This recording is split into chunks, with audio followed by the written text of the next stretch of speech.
From Carolla One Studios in Glendale, California, this is The Adam Carolla Show. Adam's guest today, comedian Ian Karmel and actor David Arquette. Plus the news and trending topics with me, Mike Dawson. And now, the Merchant of Mirth, Adam Carolla. Yeah, get it on. Got to get it on. The choice with you and the mandate. You get it on. Thanks for tuning in. Thanks for telling a friend. Comedian Ian Karmel is going to join us. Got a book, very funny guy. He's waiting in the wings. We'll bring him in. We got Dawson here. We got some news to get to. I got stuff to complain about. So the lots of people tweeting me about pitched roofs. And okay, so it was funny in the debate. Trump said to Biden, "You don't fire anybody." I mean, you got Mayorkas, who's in charge of the border. The border's a fucking spaghetti colander, and you won't fire the guy. You won't fire anyone. Now, here's part of the problem with the DEI hires, Dawson. When you do a DEI hire and everybody in the Biden administration is a DEI hire, you can't fire them because you're like, that black homo over there sucks at his job. He not only sucks cock, he sucks at his job. So now we can't fire him because he's a DEI hire. So you can't fire it because it's not about the person doing a job. It's about you doing a bad job using DEI for your hires. And thus you can't fire anybody. I think the one person they were able to fire was the trans woman luggage stealer. Remember? That's true. That guy was in charge of nuclear waste, and there was too much surveillance footage at JFK. But I don't know if they didn't ceremoniously fire him. They just quietly put him away. No, they did. You're right. Let's give the devil their due. They gave the weird he-she creepy guy. Yeah. They showed him the door. So the Secret Service Director, Kimberly Cheadle, needs to be fired. And she didn't initially need to be fired, at least in my mind. I was like, I'll wait and hear what she has to say. Let me explain something. Directors of security or head football coaches or head refs or whatever it is. When you give sit-down interviews and you defiantly say, the buck stops here. I'm in charge. It's up to me. And the buck stops here. It's like when you go, who should be in trouble for this thing that went wrong? And you go, I'm in charge and the buck stops with me and I'm not full transparency and I'm not avoiding. Okay, then bitch, you need to be fired. Yeah. See, everything went wrong and then the buck stops with you and you just said the buck stops with you. So now you're the one who needs to be fired. So your next thing out of your mouth is now I'm stepping down. Then they go. When they interview these people, at least the softball interviews, they nod their head and they go, "But you're not going anywhere, are you, sister?" And they go, "No, I'm not." They go right back at you. Right. And that's that. Okay. I wasn't planning on getting rid of her. I didn't have strong thoughts about it. But then she came up with a roof pitch theorem. And theory, I should say, which is the roof had too steep a pitch on it to put human beings on top of it. Now, let me explain something. I know roofing, and I know roofs, and I know pitch. And a standard roof pitch, if you talk to roofers, they'll go, it's a 412. And what does that mean? 412 means it'll drop 4 inches for every 12 inches it travels. Okay. And that's kind of a standard pitched roof, would be a 412. Then a lightly pitched roof would be like a 212, like it would drop 2 inches. So we're talking of like under a 30% angle? Does that sound about right? Yeah, I guess if you do the 212 is way under that. Way under that, yeah. So now, and under a 212, anything under 212 is considered a flat roof. Flat roofs are not flat. They have some pitch. Because you need to move the water somewhere. Right. You know what I mean? So if you go up to a flat roof and you put a level on it or you set a golf ball on it, it will roll theoretically toward a scupper, which is a hole in the side of the parapet, because flat roofs normally have a little parapet around them. Right. But there'll be a little scupper hole. It's a great Jimmy Buffett song. Scupper hole don't you let me sitting down. on the parapet. Staring at a scupper hole. I drank enough margaritas to fuck a scupper hole. But the roof had the right pitch, so I didn't fall off. So it is essentially anything under 212, 2 for 12 is flat. a flat roof. Okay. But once again, flat roofs are not flat. They pitch a little. They never usually work out over time because something bubbles up and then it puddles up and you need a pitch. But what the roof of the building that the gunman was on was ostensibly a flat roof. It looks pretty flat. I've been on a lot of fucking roofs. You can walk around on real steep pitches. And if there's an issue with a steep pitch, you can tie yourself off. You can do it all day long. I have pictures. I grew up in North Hollywood in the steepest pitched roof in all of the San Fernando Valley. That's it. That's the metal roof that I grew up in the San Fernando Valley in an industrial park with a corrugated steel roof. That's the picture of the roof that... That's the shooter, I believe. Right. I grew up in the valley in a house that had the steepest roof on it. Let's get that roof picture. Remember I was talking about pictures of roofs? Yeah, I grew up in the valley. Oh, that's and the way steepest- more than 412, right? Oh, that's not even close to 412. Yeah. That's like That's 12, a 45 12. degree angle. Yeah, that's steeper. That's 1212. Right. Somebody was able to re-roof that roof in my mom's old haunted house with the world's steepest pitch on it. So it's doable. Yeah. You can get up there.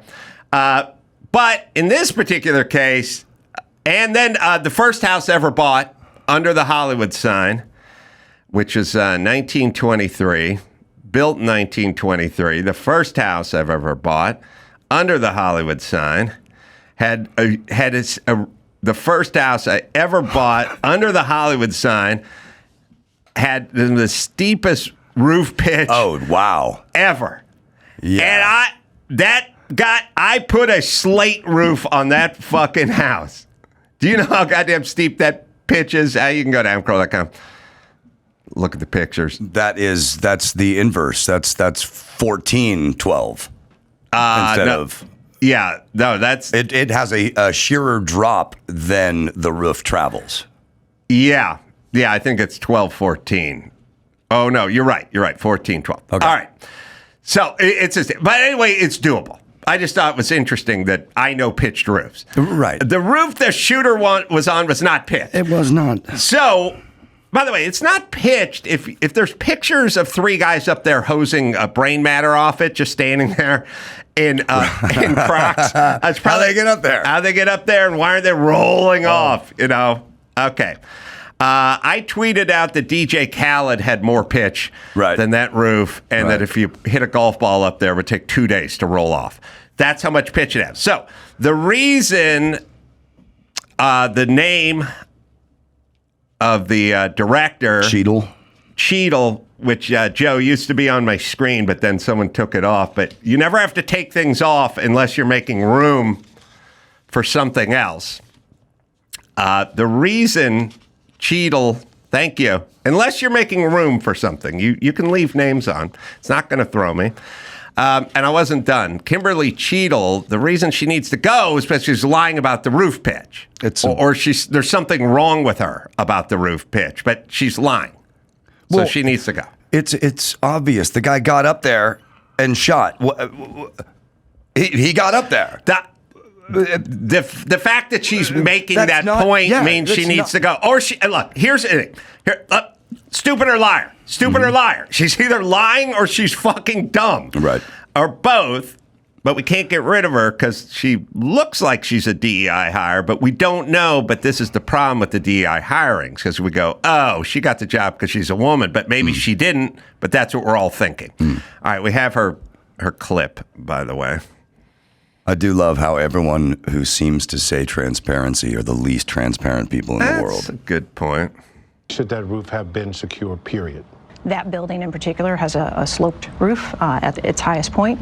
All right, hold on. So, hold on, stop it. It's right there. All right, That's you don't. First of all, sloped roof at its highest point.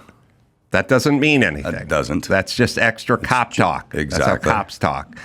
And tell you right now, that particular building doesn't mean anything either. We know what we're talking right about. now is just get a bit of slope in there. That building, as far as buildings go, have the least amount of slope you can build into a building without it having a flat roof. You can walk across that right. just fine. That's right. Yeah. You don't need a grappling hook. You need nothing. Anyway, sorry, she'll keep talking. Should that roof have been secure, period? That building in particular has a sloped roof at its highest point. And so, there's a safety factor that would be considered there, that we wouldn't want to put somebody up on a sloped roof.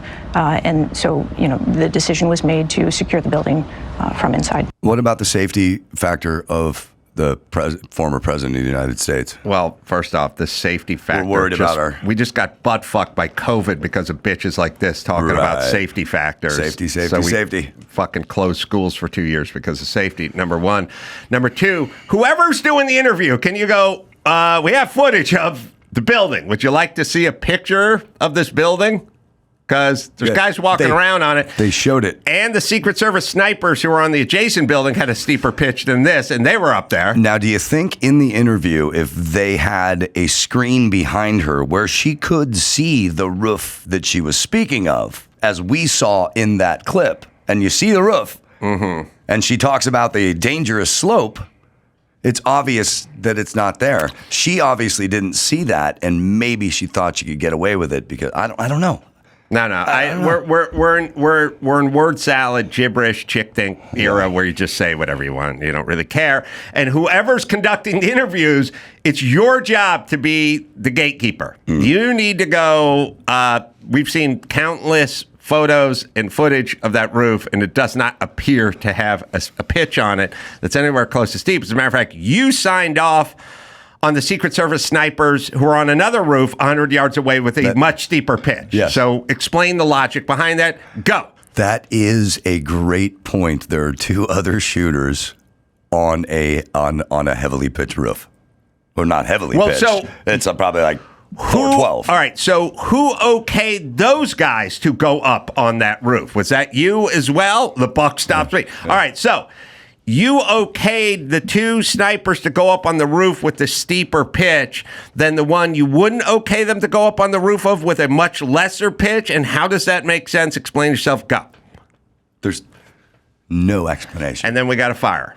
But we're not going to fire her because that's an admittance that you hired someone who's not qualified for a job, and that's the problem with DEI, and we love DEI, so we can't go back on it. So here we are. Exactly. You're so far down this train, you can't slow it down. All right, Shu, you want to do a little news? Sure. Hey, speaking of safety, there's a new law in California. Yeah. All right. Gavin Newsom just signed this into law.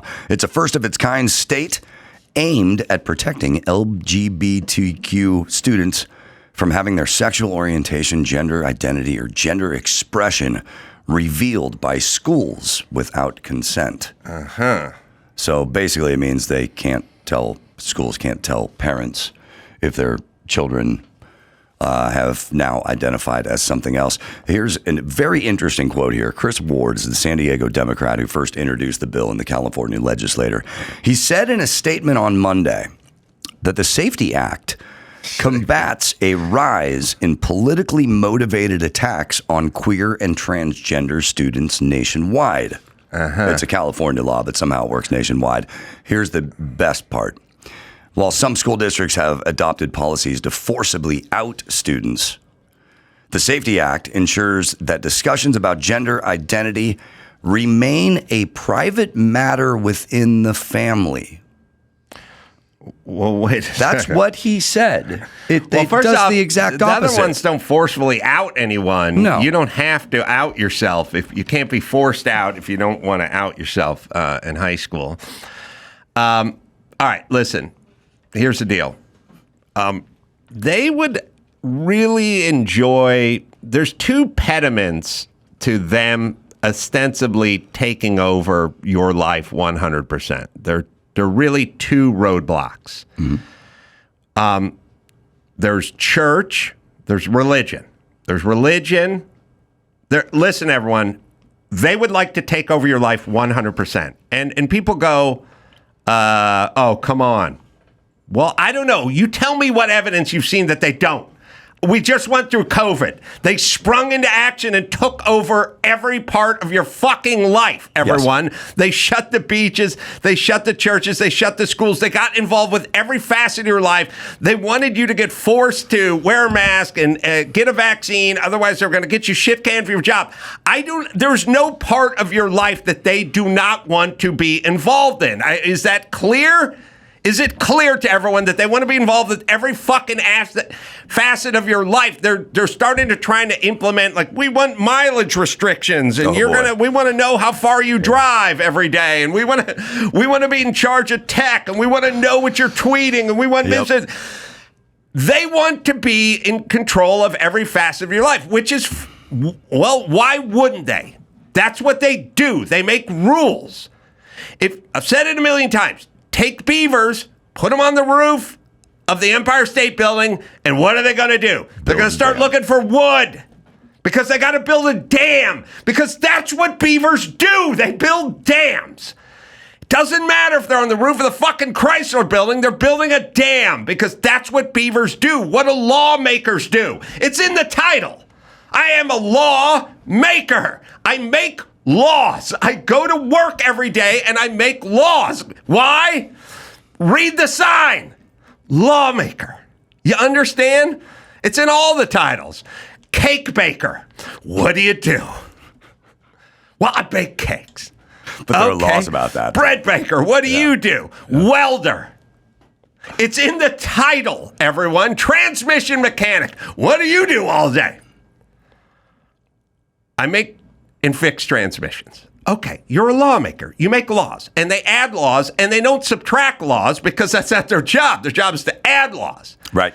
So that's what they do. They want to be in control of everything because that's what they signed up for. That's why they were attracted to the job. It's not attractive to me to tell people what to do. I would make a really shitty mayor during COVID because they'd go, we got to shut down the bar. And I'd go, I don't want to tell people they can't go to their work or their church or their school or whatever. That's not my job. But for them, it's very attractive. So that's what they want, and that's what they want to do. The question is why don't you know what they want to do, and why don't you understand it, and why don't you push back on it, and why do you trust it? Because I don't feel like they've got a good track record. Yeah. That's all. Gavin Newsom wants to tell you what to do. That's his obsession, and just as importantly, on occasion, what not to do. Here's what you can do.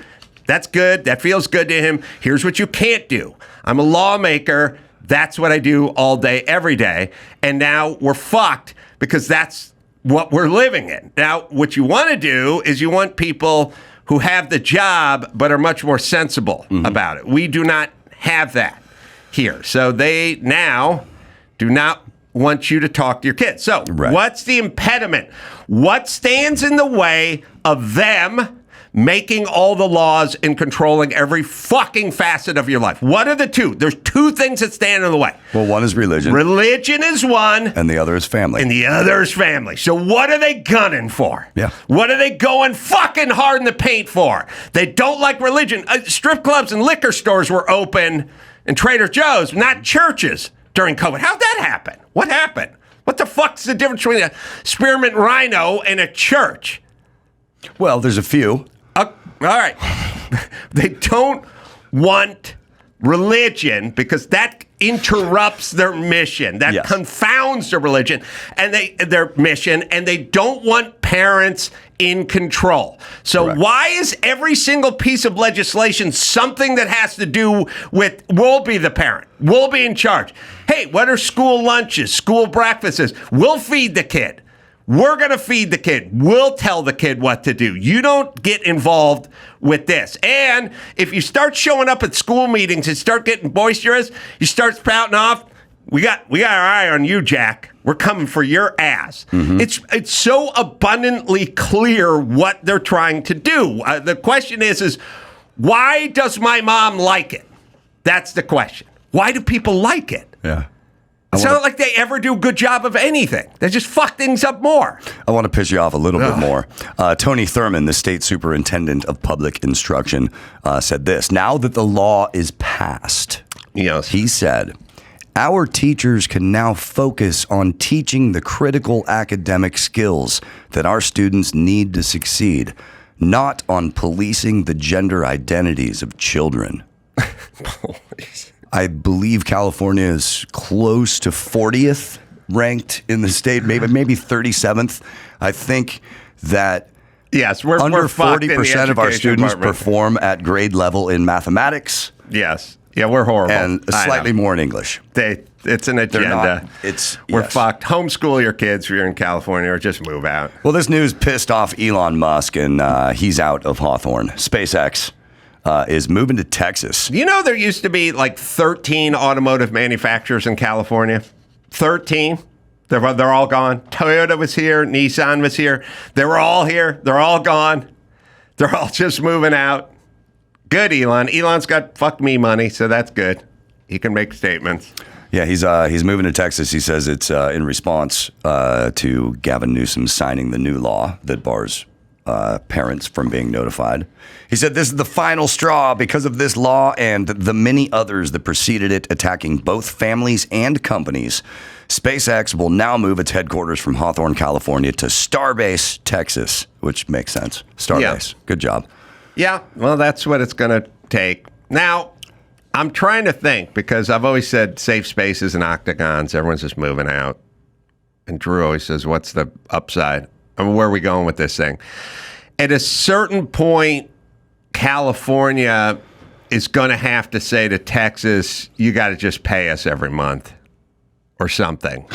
Newsom already tried to tax people who leave the state. Because all the taxpayers are just going to leave, and then he's going to have no base. Well. And they don't care, by the way, which is weird. Like, it's a strange thing. Like, remember several years ago, I think it was who was trying to open a big hub in AOC's district? Amazon. I think it was Amazon. Yeah, you're right. Amazon was trying to open a huge hub, and that would have created tons of jobs and tons of commerce, but AOC didn't like the fact that they were getting tax breaks, so she was like, fuck off, and they were like, good, fine, we'll leave. And then she did a victory lap about how much money she saved the taxpayers of her district. It's like, you didn't save them anything, bitch. You lost them 2,000 jobs. Yeah. 25,000 or 25,000. Well, there you go. So anyway, great job. Drive everyone out and then feel like a hero. Well, here's the thing too, and if there is a bright side, it's this: Hawthorne and El Segundo. And El Segundo, not the greatest beach town, but I love El Segundo. Property values are gonna start dropping there. Oh yeah, I've been to SpaceX. It's quite remarkable. Yeah, and there's a lot of money in that pocket, and it's all going to Texas. All right. Did you hear about the National Anthem recent debacle? Ingrid Andress. I've been hearing a lot about it. Everybody, there seems like Twitter has a lot of stuff they want to get me interested in. And it works with roof slopes and pitches because I like building. Yeah. So I will talk and listen to all that. But it also wants to get me hooked up on bad National Anthem renditions, which aren't that interesting to me because, A, it's something I would fuck up. Yes, I would too. So I always have a certain amount of sympathy for stuff I would fuck up. Mm-hmm. And I also look the other way if someone can do anything I can do. So I go, so what? I could do that. Okay.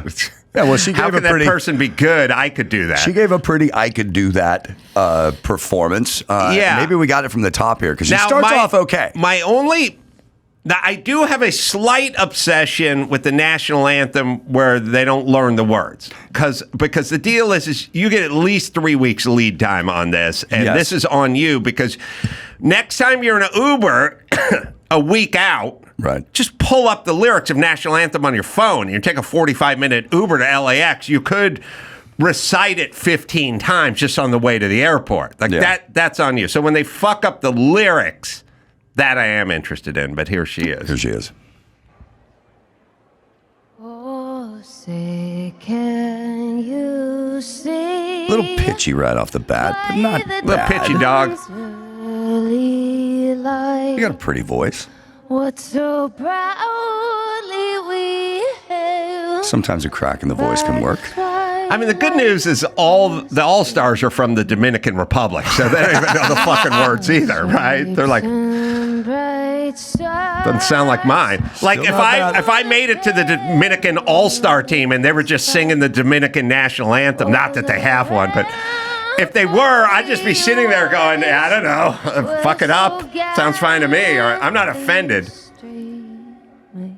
Now, some of these players will start reacting. There we go.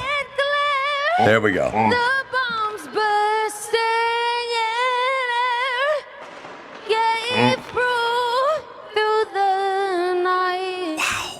Wow. Where was that sniper when you needed him? Come on, don't laugh at that. I didn't. She brings it, though. I mean, hey. Oh, say does that star-spangled Was that a delayed wave on the high? Take us home. Or the land of the free. Wow. And the home of the brave. All right. All right. Now She said she was listen. drunk. Huh? She said she was drunk. Oh, she did. She said she was drunk, and now she's going to rehab. Now, I could possibly believe that you can be drunk enough to sing that poorly. Yes, that is possible. The first thing that popped in my head is she had a couple of bells. That's what she says. Now, Okay. I just don't agree with the part that you got to go to rehab. I mean, we do a lot of stupid shit drunk. Why is rehab the answer? Rehab is the publicist Is the- answer. yeah, there you go. It's never the answer. Yeah. But it's the publicist answer. She said, you know. Oh, yeah. When the camera first trained on her, I was like, she doesn't look right. Okay. On the other hand, I only sing when I'm drunk, Right. and I'm better. Right. I do zero sober singing. Mm-hmm. I do all drunk singing. And anyone who's ever seen me do Vehicle by the Ides of March or Hell is for Children by Pat Benatar, I am lit like a Roman candle. Yep. And it is flawless, my friend. Yeah.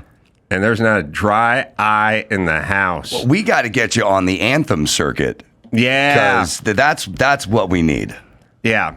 Maybe at a Dodgers game or an Angels game, we'll get the ace man. All right. So, all right. I'll buy it. But here's the thing.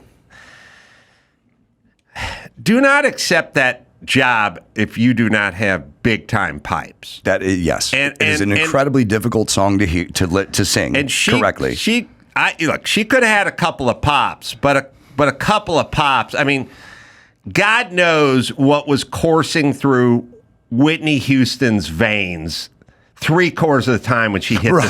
stage. There you go. 3/4 of the time.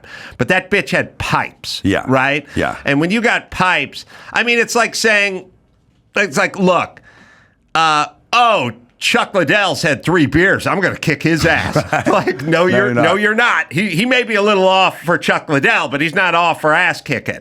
So if you got real pipes, couple beers and a shot just to fucking take the edge off, that is not going to fuck up the pipes. If you're right. But if your pipes, it's like, look, if you're a Chinese acrobat, you can have a few drinks and still walk a line. You know what I mean? But what I'm saying is when the cop pulls you out of the car. Oh, okay. If you're Joe Biden and you have a couple of beers, no, Right. it's not going to happen. So she didn't have the pipes in the first place. Well, Roseanne Barr is coming to her defense, as of course she should. Roseanne got severely dragged by a national anthem she did in 1990 at a Padres game, and everybody condemned it. President Bush, fans, media. She grabbed her crotch and spit at the end. I thought it was pretty awesome. It was. And look, if you're going after somebody, you have she's to go a comedian. You have to go out the person that booked her because she's not there to sing it. She's there to do a sort of art installation. You know what I mean? That's really just a social experiment. It's not singing. So Roseanne is off the hook because she's not a singer. The other chick's a singer, but we got it. Let's remember. You want to remember Roseanne? Sure. All right.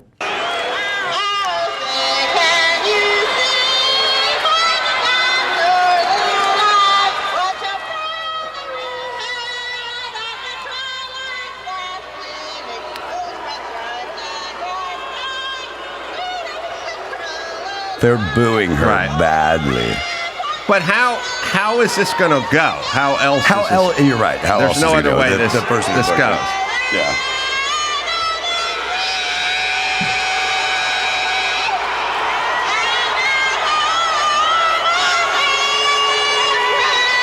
Now she's going to spit and grab her crotch because it's a baseball thing. This is a nice little hawk too. Yeah, that didn't work. Yeah. I mean, but she got what she wanted. Yeah. But also, how would this work? Like when someone go like Seinfeld. Yeah. Why don't you pick up that bass guitar and sit in with Al Di Meola and play the bass? Yeah, but I think the audience is going to like it. Yeah. Like, I don't know. How would this go? How is this? How can this go? This can't work, right? Like someone should have known that, but I guess she should have known it. Yeah. Well, Roseanne is telling Ingrid, whatever her name is, to just chill out. Everything's going to be cool. You're all right. All right. Just wait. Mm-hmm. Amber Rose recently spoke at the Republican National Convention. She was a guest on this show. And let's see, Joy Reid was criticizing her on MSNBC. Mm-hmm. And Amber Rose claps back, bro. She claps back. All right. I like the back clapping. So what would Joy Reid say? So Reid said she's racially ambiguous. I don't want to say she's black because she has said she's not. I don't want to say this black woman. This woman who is of whatever race that she has claimed, she said she's not black, but the RNC brought somebody whose whole career is based in black culture. Her whole culture came from black culture, even though she said she's not a black person herself. And the fact that she is now the person they're using to try to recruit young people of color and to say that this is the person who is the endorser of Donald Trump, who you should trust, when she won't even claim the culture that brought her to the table, I'm dubious that this would work. She's black, I'm here to tell you, because she came into the studio and was talking about growing up in Philadelphia and fighting in the streets constantly with girls. And I was like, you're just getting in fist fights every day in the streets of South Philly? And she's like, yep. I was like, and where were the moms? What do they do? Oh, no, the moms brought us out to fist fight. Right. I was like, oh, so you be inside and your mom be like, that bitch is talking shit and her mom's talking shit, let's go. The moms would be standing next to us like it was a cockfight while we physically fought in the streets at 13. I was like, oh, that's black. Jesus. You're black. You ain't Jewish. That much we got. Amber Rose said on X, "Hi, Joyanne Reid. I never said I wasn't black. I said I identify as biracial. I'm not going to invalidate my white father to make you feel more comfortable. Stop being a race baiter. Your president does enough race baiting for all of us." All right. But Kamala Harris is black, except for her mom is Indian, and then her mom raised her, and her dad was nowhere to be found. But she's black, and Barack Obama's black, except for his mom's white, and then she got raised by his grandparents who were white or something. Okay. Couple things. I think it's a bizarre trend on the left to discount the mom's race or to just choose the race you want. But it's oftentimes the other race of a mixed race person who hung out and raised the kid while the other person split, moved back to Kenya or never was a part of their life. So you, who love strong women, call Kamala Harris black, except for Kamala Harris's dad was black, and after he came in the mom and pulled out, he split, and then the Indian mom hung out and raised this black girl the whole time, except for she's half Indian and was birthed by the Indian woman. And I know you love strong women. Right. But she's black and no love for the Indian. Makes sense. That's interesting. interesting. Yeah. That's interesting to me. And in this case, the mom is black and she did the raising, but she's not black. She's the ethnicity of the white. In this case, see, it's very fluid. It depends which one you want to go with. Right. But Part of her. either way, it's 2024. We're still talking about race 10 times a day. It's totally insane. Biden's insane with this fucking race hustling shit. He said he was going to be a uniter. He's done none of it. All he does is pander to black people. It's totally insane. And it's nuts that we're even talking about this in 2024. Totally insane. And when we look back on this chapter in our history, everyone should be completely and utterly humiliated that we talked about this shit way more in 2024 than we talked about it in 1994. Van Jones had a pretty good take on it, though. He said that right there. Now, part of her speech said, I realize Donald Trump and his supporters don't care if you're black, white, gay, or straight. It's all love. And that's when it hit me. These are my people. This is where I belong. Van Jones said, that is a young woman of color. She's describing the experience a lot of people have, feeling that maybe if you're around too many liberals, you might get criticized too much, or you might not be able to speak your mind. And she spoke it really well. Well, here's the deal, everybody. Trump may be a racist. I don't think he cares, but let's just say he is. Let's just say he hates blacks and hates gays, lesbians, whatever. He hates them all. What's he practically going to do about it? He doesn't like blacks. All right, he doesn't like black people. He hates black people. What's the plan? What's the legislation? What's the move? Well, what's he really going to do? Was he had the lowest black unemployment rate of anyone in the last I would 50 argue years. He doesn't care. But let's just say he does. What's the plan? Because if you're an arsonist and you don't own a pack of matches, then I don't care. That's the whole thing. So the New World Order is Trump would do things economically that would be better for blacks, but he hates blacks, so we don't want him in there, even though the hatred of the blacks wouldn't get in the way of him doing things economically that would benefit blacks, but we don't want him in there. Biden does things that hurts blacks, but he loves blacks, so we want him in there. Mm-hmm. So to me, I'm the opposite.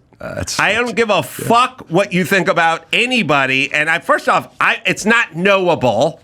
I would not know what you think about the gays or the trans or the blacks or the Hispanics. I would not know. But even if you do, as long as it's not reflected in any of your policies and your policies may in fact help those people, then you're free to go do it. And by the way, you could do it with me. You go, I hate half Italian comedians. But if you had a bunch of policies that benefited me, then I would not care what was in your heart. All right, Ian Karmel is coming out here, and Ian's a very funny comedian. We're going to talk to him. Former fat guy. He's got a memoir. He does, well, there's a lot of stuff with Ian that I want to get into. So former fat guy's interesting. Former Good. fat guy. Yeah. But now he's coming in as a former fat guy. I think he was up over 400 pounds. Really? Oh, yeah. So we'll talk to him. But also a very funny comedian. We'll talk to Ian right after this. Homes.com knows that when it comes to home shopping, it's never just about the house or condo. It's about the home. And what makes a home is more than just a house or property. It's the location. It's the neighborhood. If you have kids, it's also schools, nearby parks, transportation options, all the above.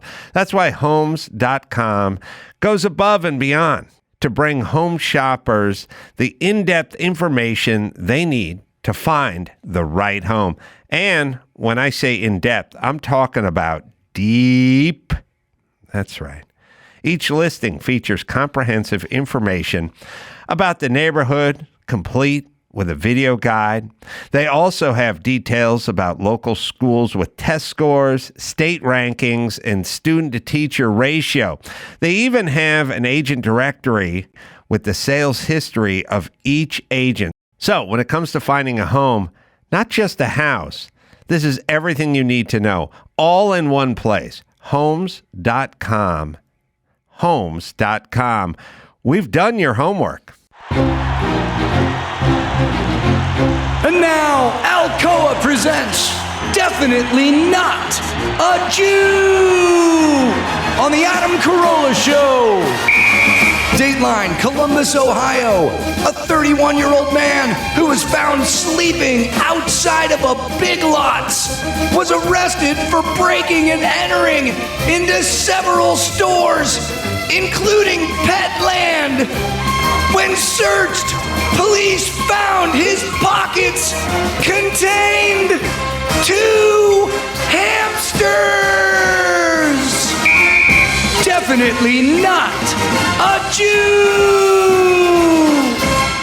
Ian Karmel is here. He's got a book out.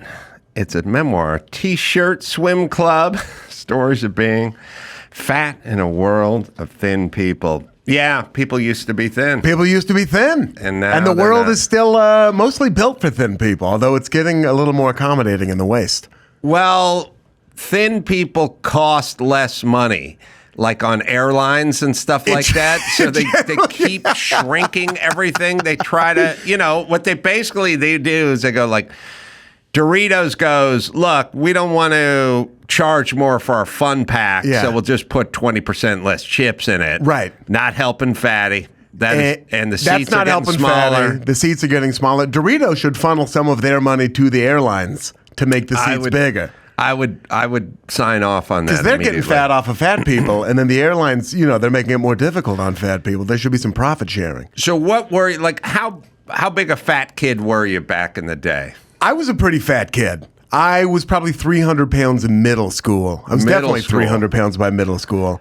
So 8th grade, 7th grade? 6th grade, 7th Wow, grade, 8th grade. I was big just in general. Like if you look at my picture from my bar mitzvah, it looks like a racehorse in a field with a bunch of goats in it. I'm just gigantic. Right. All the other kids were 13-year-old sized people. And then I started playing football. Mm-hmm. And at that point, you were like, they were stoked that you were gigantic, right? They were very excited that I was a big fat guy because they could make me play defensive tackle. Mm-hmm. So I remained fat. I was probably 300. I was definitely 350 pounds in high school, and then kind of hovered around that mark until by my early 30s, mid 30s, I was up around 420 pounds. Were you a good high school football player? It's hard to say because I played football in Beaverton, Oregon. Mm-hmm. So if you're 350 pounds and you live in Beaverton, Oregon, by default, you're like a good high school football player. Right. Just because everyone else was pretty tiny. Yeah, it's like if you're blonde and you're not fat, you're a 10 as a chick in Beaverton, but you may not be a supermodel. Right, exactly. You go to LA, you might find your experience is different. I was that chick in Beaverton, Oregon. So I was good. I played, I thought about playing in college, but I hurt my knee really bad. I thought about playing in college, which is we're looking at a picture of you. Yeah, there I am. There you are. Real Big beefy dude. I was strong, man. I was throwing up 350 on the bench, 500 on the squats, Wow. Yeah. I was in there. No, you're not listen, you were a fat guy, but you're a big guy. I'm a big dude. So, and I could see you, dominating the line. Yeah. Did you guys run a 4-4 or what you run over We were there? a 4-3. We were a 4-3 with blitzing linebackers, and I thought of myself as sort of a Tony Siragusa. The Goose. The Goose, and may he rest in peace. I missed the Goose, man. I remember very clearly doing a rock and jock MTV music, football something game. Yeah. Back when they used to do all that shit. Yeah. And Tony Siragusa was there, and this is 2002 or something like that. Yeah. First things first, he was just in his tennis shoes, and he sprinted down the field like hauling ass, like a 350-pound dude moving. Those NFL guys are like mind-blowing. When you see the biggest, fattest ones actually start like getting it going, you're like, oh my God. Warren Sapp's like, I'm going to go fucking haul down Steve Young from behind. Right. And his guts out to here, and his ass is taking up the whole camera lens, and he just fucking runs down and he just horse collars him, just runs him down. Like, that's the NFL. It's not big guys. It's big guys who can move. Who are like a refrigerator rolling downhill. Like, that's what it looks like. There would be stories of, like, the fridge just jumping up vertically and landing on like a 3-foot counter, dunking basketballs. Like, when's the last time you saw 330-pound guys dunking basketballs? And I saw Tony Siragusa chug down the field like he was hauling ass. I also saw him in street shoes kick a 50-yard field goal. Just kicked it. If you're that level of athlete, you're just that level of athlete. You can sort of apply it to anything, even if you're a 350-pound Tony Siragusa. Mm-hmm. Also amazing on television. I love when he was on this side. Every time they cut to him, it was like it was a surprise. Like he didn't know he was about to be on camera. I loved it. I don't miss that many people. Yeah. But Siragusa. Dude, the goose. He was the greatest. Goose will be missed. Also, there weren't that many big, fat, white defensive tackles. You know what I mean? That I could point to. So I was you're like, right. Because Warren Sapp, I mean, amazing. But there was no part of my imagination where I could entertain becoming Warren Sapp, right? You're right. But I was like, maybe if I eat, well, not my veggies, but if I eat something, I could apply myself and become Tony Siragusa. Also, did the pancake on Drew Brees or whoever. Who'd he pancake? Oh, no, Rich Gannon. Rich Gannon. Did the full pancake flop on Rich Gannon, broke his collarbone, just put him right out of the game. A hero to fat kids everywhere. Will be missed. Yeah. Yeah. Breaking hearts and collarbones all across Femurs, the country. Yeah, snapping ligaments. All right, enough about the goose. Enough about the goose. Let's talk about you. Yeah. So, big dude. Big dude. And obviously the T-shirt in the pool means you're a fat kid. Means you're a fat kid. Or now it means you have overbearing parents. But it traditionally meant you were a fat kid. Now, a lot of former fatties I talk to, and their parents are like, they talk about their parents. They're like, they just gave us Hot Pockets. They didn't know what the fuck the difference was. And I blame them a little bit for not knowing. The parent, so it's interesting. Like, I have two parents. They were divorced, so I live with my mom. My mom worked nights. She's a maternity nurse, and, delivering babies and stuff like that. So she would feed me healthy dinners. Mm-hmm. But I had like 3 siblings in the house as well. So when she would go to work, at 6 o'clock to go work 12-hour shifts, all of a sudden it was up to me. Right. And I was eating spoonfuls of peanut butter, chocolate chips, like drinking maple syrup, just like slices of cheese, like whatever kind of thing I could get my hands on. So the dinners were healthy. She was doing everything she could. Right. But at some point, there's only so much you can actually do. Although I do think sometimes now, especially, we see it swinging a little bit too far the other way. I read this article the other day where it was like a fat activist, somebody who I like respect what they're trying to do out there, but they were talking about how they just let their kids, when they're home with their kids, eat as many Oreos as they want because they don't want to create discipline around food. And to me, that I think goes way too far the other way. Well, I kind of agree. I have a sort of two heads on this. Yeah. So you can create a lot of energy around food or around anything. Yeah. Like when you go to Utah and you go to Salt Lake City, you see tons of chicks with like crazy aggressive tattoos and piercings and shit like that because what they're doing is they're pushing back against their childhood. The Jack Mormons. Yeah. And now they're going off the deep end. Yeah. And I think back. So I had a health food mom. Right. Oh, you had they call almond moms, right? They call them now. Yeah. Yeah. She was back 70s health food mama.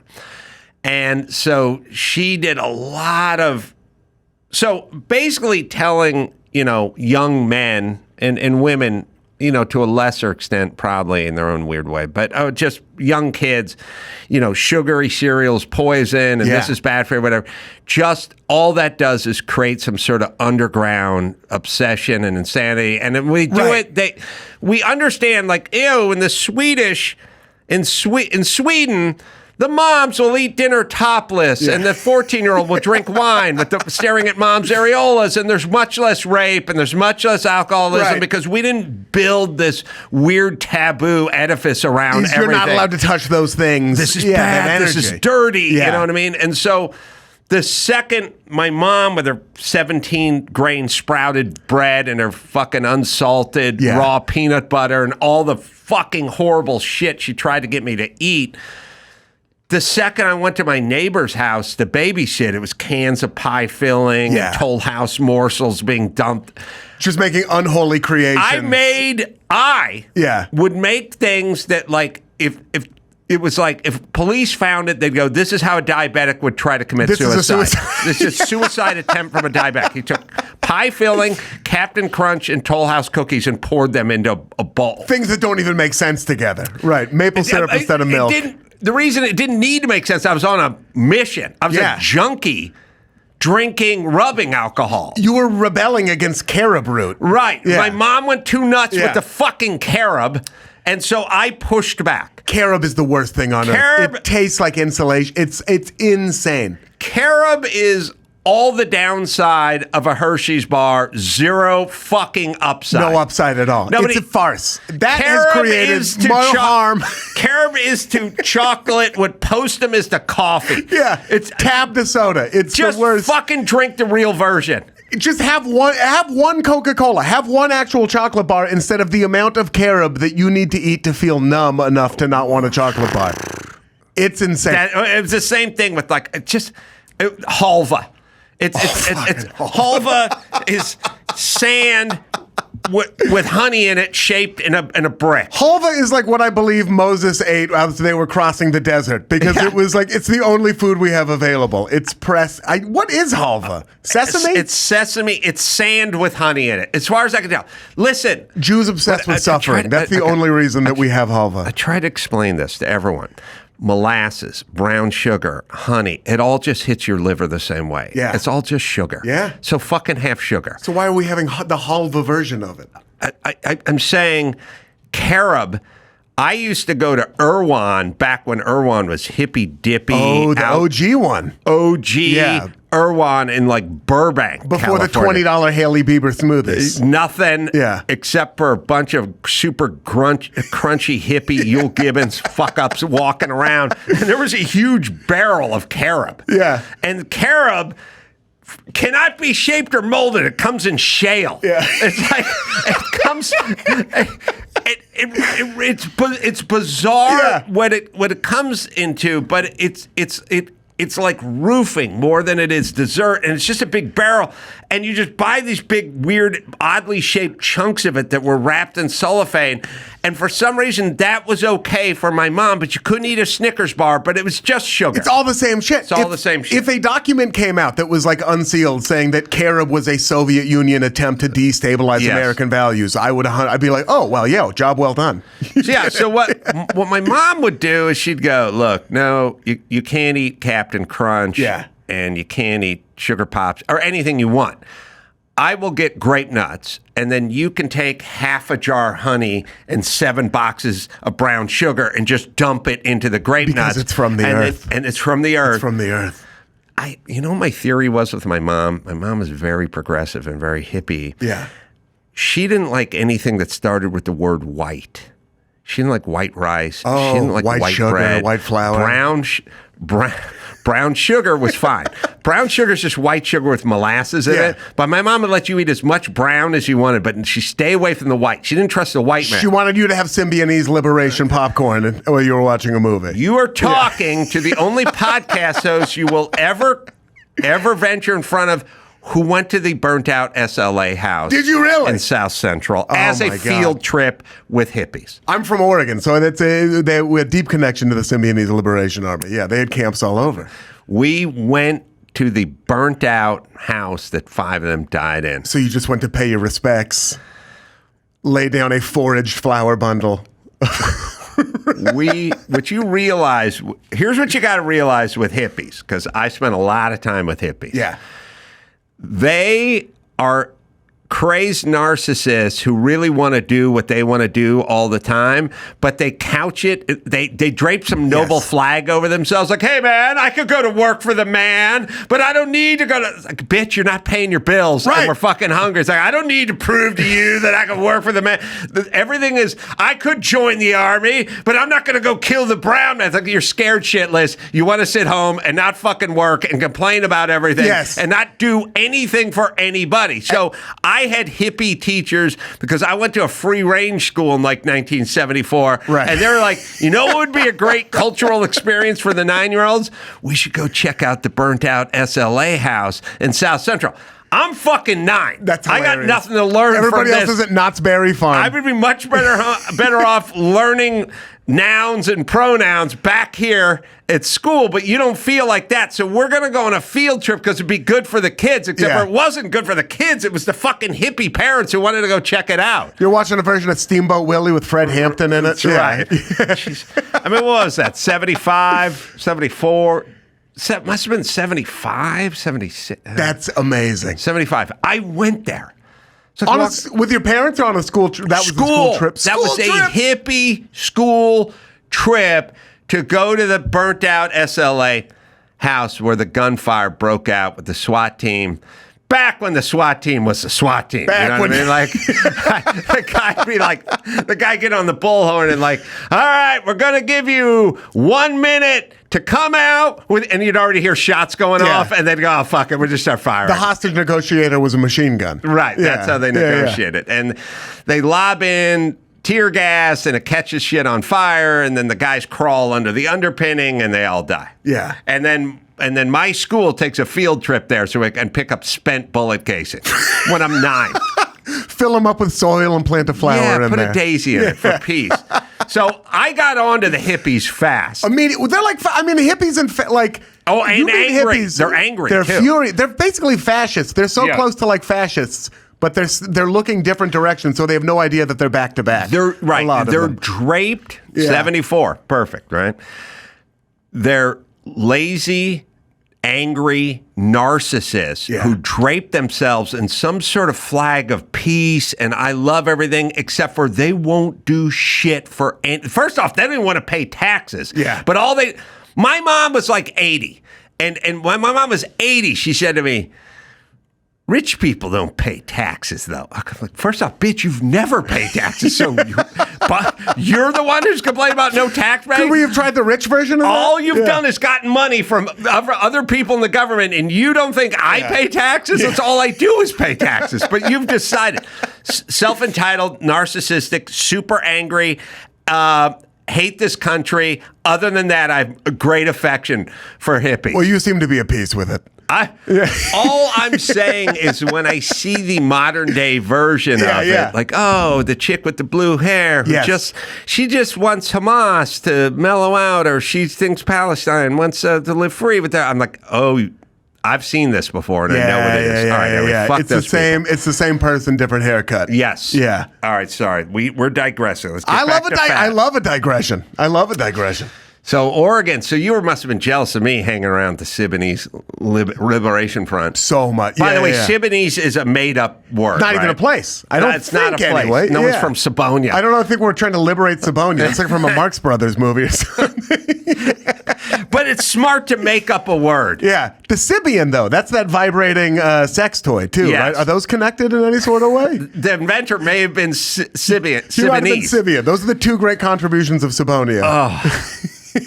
Orgasms and you love trust fund kids with machine guns. Yeah. So all right. So all right. We hate hippies. We hate hippies. But we grow I don't up hate fat. hippies, but I find any hypocrite to be frustrating. Cannot say hippie without hypocrite. You cannot. So fat kid, but mom's working nights. You're just home alone. You can do whatever you want. Home right? alone. And what I did was play computer games all night. I mean, I was planted in front of my computer playing like online video games, like the earliest versions of them too. Probably like sexting with other grown men. You know what I mean? Like other parts of the country, playing this role playing game, Ultima Online. But yeah, I was a fat kid, and my parents, they did the best they can. But I think when you were the parent, I was fat. My little sister was also very fat. We were both very fat. I was probably fatter than her. And it's tough, I think, when you see your kids out in the world. I had kids making fun of me, adults making fun of me, like everyone making fun of me for being fat. And I think it's hard when your kid comes home. You want to sort of create a neutral space for them, right? Well, and then it's hard to be like, okay, should I? Yeah. So what it is, it's this weird thing where it's like, oh, they're being judged all the time when they're out there, so I don't want to judge them when they come home. I want this to be a judgment-free zone, right? Yeah. But I will tell this about both my kids. Yeah. 18-year-old twins. I raise them with zero food, anything. Just you do whatever you want. And because of it, I will find like a pie that has one piece out of it, and it's in the fridge. And at some point, I go in, I go, "It's been 4 days. That makes no sense to me. Does anyone want a piece of pie?" Yeah. And they're like, "Meh." And then I start getting angry, which is weird because I should be happy that they have no energy around food. Now they have no energy around food the same way Paris Hilton probably doesn't have like anxiety about money. You know, because it's just been there all the time. It's just there all the time, but it's created zero energy. And I remember one time, I have energy. Yeah. So I don't want to throw the pie away because I can't waste food, but I don't want to eat the whole pie. I'm amazed it made it that long in a house that you were also in, considering your Carib-based upbringing. I'm trying not to eat this You're just like putting cigarettes out on yourself just so you don't eat. I got a rubber band. I keep snapping. Tighten the belt on my thigh. Yeah. Yeah. So at some point, my son's got like 5 of his friends over, and I'm like, "Hey, we're going to eat this goddamn pie." Yeah, we're taking it down. And I'm like, "Who wants a piece of pie?" And they're all like kind of look at me and they go, maybe later. I go, "Not maybe later. Yeah. I'm cutting up the pie. Why doesn't anyone have energy with this pie?" My friends and I used to fist fight over like one French fry. They don't know how good their metabolism is at that point either. They could eat that pie and then go on with it. If I eat a piece of pie right now, I can't read for like an hour. Yeah. Everything gets like fucked up in my system. I know, and they have no energy around it because they grew up. It was so casual with them that they have no energy, which is the way you need to raise your kids. I see, but I grew up in a very similar where it was like people rarely shamed me in my house for eating whatever I wanted, and there was certainly like snack foods like that. And they were bringing it home. It was in the house, They were buying it. Oh, yeah, running to Costco, you know, like bringing home the big bulk, just everything, sugary cereal, all of that. I just think sometimes some people are born different. And like I was a very tremendously anxious kid, but I never identified that in myself. But I think the way I controlled that was through eating, right? I think I like treated myself with like eating as much as I could. I don't think what people do not account for appetite being a sort of genetic thing. No, they don't. Which is, look, everybody, some people sweat about their forehead and some people don't. Yeah. And some people get BO and some people don't. Yeah. And some people's hair starts thinning out when they're 23 and some people don't. And we do this thing all the time. It's like, what are you doing? Your hair's getting thin. Are you over conditioning? Like, no, it's all genetic. And I remember a dude in Poland in the 1200s. That's why. That's why my hair's falling out. Or you're disgusted by my back hair, woman. Or whatever. Halitosis. What happened to body positivity? You know what I mean? Let me have a fuck. My shoulder, I'm covered in hair from here until the bottom of my feet or the top of my feet. Yeah, but people look at you weird if you show up shirtless with hairy shoulders. I know. Come on, I know. Why does it extend to me? Okay. So here's the deal. I had a massive appetite when I was a kid. I just ate more than anybody, and I hung out with friends, and they just didn't eat as much as I ate. I wanted to eat. I loved eating, and I was into it, and I was constantly hungry, and many of my friends did not share my appetite. Yeah. It was just kind of a genetic thing. And then I had friends that ate a lot and did whatever they wanted, and they always looked ripped and shredded with their shirts off, and it was all genetic. Yeah. It was just It's all genetic. There's Listen some to me. behavior in there. There's definitely some behavior, but even the behavior stems from either geneticism or trauma, right? You will take genetics over any work ethic and any diet at any time. If anyone said to me ever, look, you're going to get to fuck a chick sight unseen. Yeah. One of them just has incredible genetics. The other never stops taking spin classes, is somewhere drinking a smoothie right now. She's eating wheat right now, smoothies, sitting on a Peloton. I'd go, give me the genetics. You have to take the But the genetic chick smokes a lot, and she's a pretty heavy drinker. I don't give a fuck. All right. She's at Arby's right now. Her being a heavy drinker is probably why she agreed to have sex with me in the first place. Well, actually, we haven't broached it with her yet. I want to get your okay first. Genetics. You want to know the worst thing? You of all people. Yeah. I have had some real genetic specimens in my life. Yeah. And there's nothing worse than when someone comes up to them, like you're with them at a party, and they go, my God, how do you do it? Look at them. They go, well, I'm active. I walk a lot. Like, I will go to the mailbox, and you just want to go, this person's lazy. Yeah. They're fucking lazy, and they eat shit all the time, and they just fucking look amazing in their underpants, and that's nothing to do with anything. You watch these documentaries on like Allen Iverson, right? And they talk about when he was on the Sixers.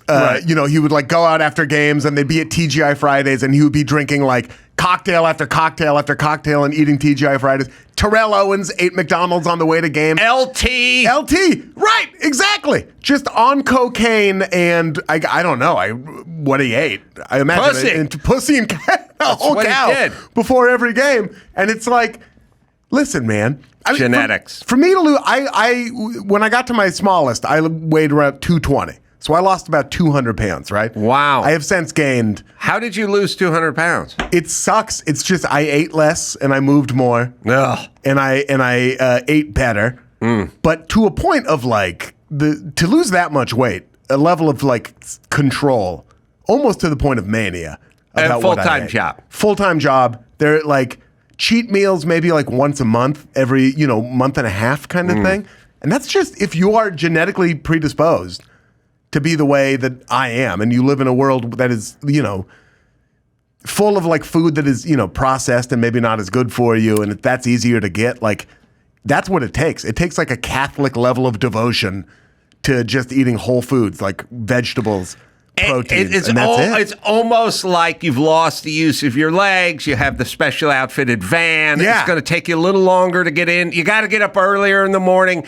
As opposed to the genetic freaks who just do whatever, whenever, all the time. Just do any. I would go out to dinner with like my wife, right? And like some of her friends. And I would eat a chicken breast and broccoli. And then I would go sit there at dinner and get a hot tea. And then all I would think about is like how bad I wanted to eat what they were eating. And I just couldn't do it. I couldn't let myself do it. For me, I was at a point where like at 420 pounds, you look around, I'm 39 now. I was 35 when I started this. You look around and you see fewer and fewer and fewer people your size at your age. Right. And, you start looking at like the famous fat people like John Candy, like, again, these are people who did cocaine, but I was doing cocaine. These are people who drank and smoked. I didn't smoke, but I drank. Like, and you're like, oh, these people die at 41. Right. These people die at 39. John Panette, you know what I mean? Like these people die at very early ages. And you're like, shit, this needs to be like I need to address this like it's a crisis, because it is a crisis. And that's what it took for me to actually finally like face this on. But in doing so, I also realized that there were so many like mental and like spiritual and just like spiritual. I mean, that's a sort of a bullshit word, but honestly, like kind of like spiritual things that were wrong with me that I never addressed because I never really talked about the pain of being a big fat guy. It is, look, it is more of a burden than any of the things we frequently discuss in society. Yeah. And I'll just lay out this example, which I've said before, and you tell me, and Dawson and Joe, you tell me yourself, or if you know anyone else, and this is all you need to know. Yeah. Every person, every male I've grown up with, myself, every one of my friends, everyone I've been acquainted with, would happily fuck any chick of any race. Like we go, oh, we're such a racist society. They would fuck a hot black. They'd pound Candace Owens in a fucking hot second. They'd have to fucking take their Klan hood off just to breathe properly. Right. They would fuck Halle Berry. They would fuck any Kamala Harris, any Patek, whatever that fucking chef bitch is. It's always looking their tits out, looking smarter than all of us. Who's that 50-year-old Indian chef chick who bothers the fuck out of me because she knows she's hot, but she won't admit it. She's always in the kitchen. Oh, are you doing talking something. about Padma Lakshmi? Padma Lakshmi. Oh, yeah, from Indian, whatever. She's so fucking full of herself. Married to Salman Rushdie briefly. The point is this. You name the ethnicity, I will name you every guy I want to know, I've ever known, including myself, would fuck her over a fat chick. Fat white chick. Yeah. Blonde. Blue-eyed, blonde, fat white chick. They will fuck any ethnicity before they get to a blue-eyed, blonde, fat white chick. So that's all you need to know about discrimination. Yeah. Even the guys who are racist will do it over fat blonde white chick. Old Rebel Wilson. There are definitely people where that is their cup of tea. Well, black It's guys, yeah, but I don't hang out with black guys. I'm talking about white people here. Come on now. But no, you're right. That's like I've got that's Syracuse, not Warren Sapp. right. Exactly. Although who knows what Syracuse would have gotten after. But I was definitely in that. I was 420 pounds. You know what I mean? Like blood pressure. You could like put out a house fire if you cut open one of my veins. Like, Right. And I would not have had sex with another fat person, a fat woman, I know. for a number I do of love reasons. that. I It's just great wouldn't have being a done it. guy. I'm 60. I'm not going to fuck a I'm not 6-year-old. gonna That's fuck a disgusting. 6-year-old. That's Yeah. disgusting. But I wouldn't have, and I'm like, it's a thing that I kind of like. I don't hate about myself, but I find that I'm kind of disgusted with myself about. Where I'm like, there's so much of that. I don't know. A lot of it's genetic, and a lot of it is conditioning. I think too, because you have different beauty standards in different societies, and even in just different eras of America, where fatter people have been considered more attractive. You know, where you get like the Marilyn Monroe would have been considered obese, right? Like that kind of thing. Well, I am not obese. Maybe but, not obese, but I guess like Kate, like she would have been. She was a little bigger than Kate Upton, right? And there were people already saying like Kate Upton's fat. Marilyn Monroe's agent would have asked her to lose a couple of pounds. She would have been on Now. Ozempic for sure. Yeah. Yeah, they would have put her on Ozempic, and it would have ruined the entire thing, right? Right. But yeah, So and discrimination against fat people. So for that is sure. like that is an example that you can blow out and put into so many other parts of society. And I think there's a lot of space. Sorry to interrupt you there. Yeah, go ahead. For women to talk about the pain of being fat, I think there's a lot of that. Oh yeah. So much of it. There's so much body positivity, I think almost to the point of nausea. I think there's so much space, nausea to the point where, like, as a fat person, I'm like, all right, stop celebrating me quite so much and let's have a real Let's conversation. get back to Lizzo. Yeah, right. Taking down notes. And I think for men, there wasn't, like, I don't know, man. I never talked to any of my other fat dude friends about the shit that sucked about being a fat dude, you know, from, like, getting on an airplane to, you know, trying to buy pants at the mall. Look, going through high school fat Yeah. as a dude is bad. As a woman, it's catastrophic. Catastrophic. And it's, you know, in a world where, well, I wore braces all the way through high school, or I had this fucked up haircut, or my glasses made me look like a dork or something. In a world of that, being fat's like 10 times. 10 times worse. People will talk about how hard having braces made it for them to make out with someone. I'm like, well, that would have been a nice problem to have. Yeah. How about if your tremendous gut is keeping you from even reaching their face? I can't even get over there. Yeah, she thinks I can't put the hoagie down for long enough to actually kiss her. Like, that's the problem I'm dealing with. Well, when did you lose your virginity as a fat guy? I was 17. So I got in there. I had a girlfriend in high school. Wow. Senior year of high school. And listen, I had a great time in high school. I really enjoyed it. I was on the football team. Was she a big gal? She was not a big gal. No. Oh, my God. I sought out. I felt so, you know, you feel like, again, these are words that like have become annoying, but they do have meaning. Like, I felt very othered, you know, like, because I was the other. I was this tremendously big, fat dude in high school where there weren't a lot of other big fat dudes, and all I wanted more than anything was to feel normal. Even though you come to find out that normal doesn't really mean anything, and that everybody's dealing with their own shit, whether it's, you know, their braces or, you know, they got an alcoholic dad at home who beats them, even though they, you know, they look like an Abercrombie model. Like, everybody's got their own shit, but I just wanted to be like them so bad. So every single one of my romantic preferences, up until, I mean, even like meeting my wife, who's an absolute, like a conventionally absolutely gorgeous person.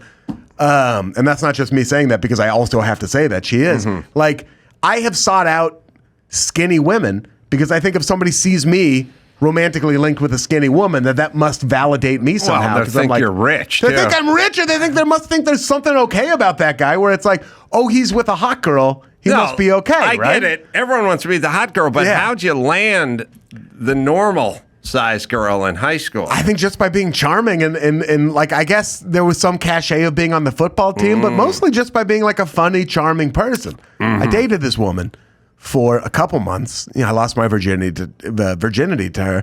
But even that, there was this kid at our school who was in a class with her, and like, she came crying to me in between periods one time, just like really upset, also like seemed kind of upset with me. And I was like, what's going on? Like, what's wrong? She told me that this dude in this other class had been like, what's it like having sex with him? Does he sweat all over you? Is it disgusting? Like, it was like making fun of her in the class in front of everyone. So even this woman who like liked me and who, you know, and fuck, I mean, that shit happens in high school, right? It doesn't matter what's going on. But, you know, the fact that I was with this beautiful woman he couldn't stomach and like had to like make fun of her for being with me. She broke up with me like a week after that. I don't know if they were related or not. Seems like maybe they were. But, you know, even in that case where I had, you know, charmed this woman and we had fallen in like whatever the high school version of love is, you still can't escape these people who are disgusted by you being fat and don't want you to have the things that, you know, regular people have. Yeah, it's weird when, and also, since it's 10 times worse with the woman, the guy who dates the fat chick, he gets it 10 times as worse. 10 times, right, because at least his friends are like making fun of him to his face, too, But it's always interesting, you know, in a world where we go, this person's different than you. You know, you go, that person's Indian or black or Hispanic, but no one ever goes disgusting. No. You know, they just go, they might have some foul words to say about the race or the person or that guy, gay or whatever it is. Fat's the only one that goes, disgusting. Disgusting. Fat, sweaty, lazy. They think you smell. Anytime there's a fart in a room, it's always people look at the fat person. Guy. I could hear the fart coming out of someone else's asshole, and you would still like look at the fat guy. You got to blame Fatty. You have to blame Fatty. Who took the last pot sticker? Where's the farter? Always, it's always the fat person. Yeah, you die on the cross that breaks under your weight for everybody else's sins. Well, speaking of formerly fat, I don't know, James Corden. Oh yeah, you worked with him. We both of us have a sort of a, what is it called, seesaw relationship with being fat. I do not know anything about James Corden, and I don't know that I've even ever met him other than I hear he's a dick. Yeah, people say that. But they say it. Yeah. But I'm sure most people say I'm a dick. Right. Mostly in the family, but sometimes even outside of my own family. Yeah. Is he a dick? He's not a dick. Why do people think he's a dick? Or I think because everyone's a dick. So I have a lot of theories about this. Don't you think? No one thinks Henry Winkler's a dick. Okay, that's true. Nobody thinks Henry Winkler's a dick, but I'm sure there's times when Henry Winkler, well, maybe not actually. Henry Winkler's maybe never been a dick. Right, and there's something that makes Then I started thinking, okay, everyone says he's a dick, but I don't know him, so I don't know how you get that. And then I think, he likes dancing. And then I realized only Ellen and Bill Cosby dance. And now I'm starting to worry. I don't know, man. Gene Kelly. Was Gene Kelly a dick? I mean, we got to go pretty far back. According to my theory. No. Aha. Yeah. Baryshnikov and the guys who could really dance. Yeah. Like at a very high level, they did it for a living. It's the guys who aren't professionals who want you to think they're nice. Those are the person who dance around, I right? worry about. Yeah. Because it's easier than talking to someone. I feel like there's some compensation going on in their head. But now you can tell me about James. All I can talk about is my experiences with him. Where That's he all was you always, I worked with him for like 8 years. I was one of the first writers on the show. I ended up like the head writer of the Late Late Show. I was with him. Traveled with him. He became like a friend of mine too. So I guess like traveling, you learn a lot about people traveling. A lot about someone traveling. And he was always super duper nice, like traveling. He's like, I think where there's some dissonance, and I think this is also true of probably Ellen. I think this is true of James for sure. Mm-hmm. Anytime anyone is presented in the media as this very shiny, happy, smiling person, a very glossy character, right? People are like, bullshit. Oh, I think people inherently in their heads, they see that. People don't do that with Larry David. No, because he's like, well, he's being a prick on camera. Right. So of course, smart. So they leans into it. It's brilliant. And you're like, I would love for him to be a prick to me, in fact, Right. Whereas you see James, you see him in a car, singing next to Adele, laughing, smiling, maybe sometimes like forcing a laugh, faking a laugh. You're sitting at home and you're like, bullshit. There's something about this that's bullshit. And there is something about it that's bullshit, right? That's not who he is all the time. You're not as nice as your version on TV. And so people are looking for those cracks. Anytime they can see them, they're like, oh, she actually yelled at someone who worked for her. Or James Corden was rude to like a waiter, right? Like the way that everyone is sometimes yells at someone they work with, or everyone is mean to a waiter. But if they're presented as this like, shining person on a hill, for lack of a better term, like, people are looking for that crack. And The real version of James Corden, the one that I knew over the course of a decade and still know, is simultaneously less shiny and less polished. Like, this is a kid who grew up like flat broke in the northern suburbs of London, like had to scrape for everything he got, like one of the hardest workers I know, and also a much more down to earth, like kind of person you want to sit around and like get drunk with kind of person than he's portrayed on the show. He's just nice. He's just like a regular dude. It's just this public persona. I think that makes someone easier to try to chop down. But no, I never really saw him like be a dick to anyone. Instead, he's like an incredibly generous person, All right. I buy all of it. Yeah.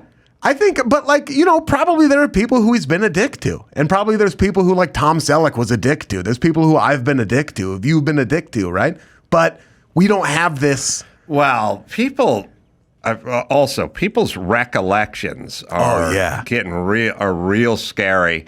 And I have definitely had people, mostly women, because women's recollections are more like how they feel versus what you did. Yeah. Well, there's studies that show this. They go, you said I was stupid. No, I said don't leave the windows down in your car parked outside because it rained last night. And then maybe you felt stupid because of that. That's what you internalized. And I do think you're stupid, but I did not call you stupid. I said don't leave your windows down when your car's parked outside, or do not leave your backpack on the passenger seat when you park and go in Oakland.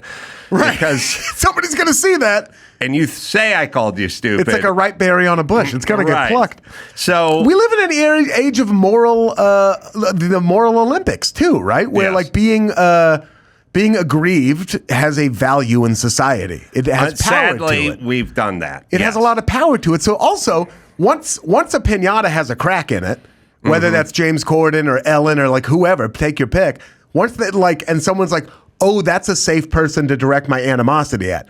Whereas if you directed at someone who is like who is like, oh, don't go so hard on them. They're actually really nice. Or don't, be nice to them. They're this protected class or whatever. Once there's a target that's safe to condescend to and be mean to, I do think people really latch on to that. Fat kids have all the best piñata metaphors. Thank you very much. Yeah. I've noticed that. It's a theme with fat God. I love piñata metaphors. We love a piñata metaphor. I'll Only give you fatties do that. Skinny kids don't. I'm working a beef Wellington simile in later into this talk if we got time for it. Yeah, I agree. And for that reason, I think people are trying to front load shit. Yeah. Where it's like, I have not met a white performer that didn't have to sleep in their car back in the day. Oh, yeah, I never met anyone who slept in their fucking car one night ever unless they were totally fucking hammered and passed out in their driveway. Yeah. But everyone's like, I had to sleep in my car. That's white guy's version. Black guy's sort of like, hey. Then there's I was gay. And there's whatever. And I'll front load it all. So you can kind of leave me alone when you're looking for people to either fire or yell at. Keep in mind, I slept in my car. Yeah. And so I had my bullshit too. I had my stuff I had to overcome. Yeah. Right. Absolutely. There's a lot of that. There's a lot of I'm on the spectrum, and there's a lot of I have this, and and then there's just the blanket, which is like, if I got in an auditorium with 517-year-olds now, and I go, who has anxiety? Every motherfucking hand would go up. Yeah. And then someone would explain to me that that's a good thing. Right. I would go, no, it's not. No, it's not. And they'd go, yeah, but don't you think they're in touch with? I was like, it's not good just to walk around thinking you have anxiety. I think it can become a self-fulfilling prophecy. Oh, absolutely.